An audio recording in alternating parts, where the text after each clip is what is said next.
Hi అండి. నేను శుక్రవారం పూజ అయిపోయింది కదా! ఇవాళ శనివారం దీపారాధన చేసుకుంటున్నాను అనమాట. అంటే శుక్రవారం నైటే కలశం కదిపేసుకున్నాను పటమును. ఎందుకంటే శనివారం తీసేసినా ఏం కాదప్పుడు. అందుకని.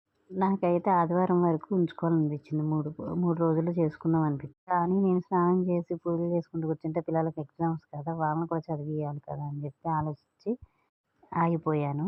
ఇలా శుక్రవారం పూజ చేసుకున్నప్పుడల్లా నేను ఓపుకున్నంత వరకు పావు గ్రాము, అర గ్రాము ఏమీ లేకపోతే ఒక చీర జాకెట్టు, పళ్ళు లేదా ఉప్పు ప్యాకెట్ కూడా తెచ్చుకోవచ్చు. పెట్టుకుని పూజలో పెట్టుకుని పూజ చేసుకుంటాననమాట. ఇలా ఎవరికైనా ఇంట్రెస్ట్ ఉంటే ఇలా పూజ చేసుకోండి. ఇంటికి చాలా మంచిది.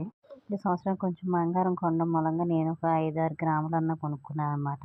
మా పెళ్ళైన 10 ఏళ్లలో. మనం బంగారం కొనమంటే కొనము. అది కాక ఇవాళ బంగారం కొండ ఎక్కి కూర్చుంది. నా వీడియో నచ్చితే లైక్ చేయండి, షేర్ చేయండి, సబ్స్క్రైబ్ చేయండి. Thank you.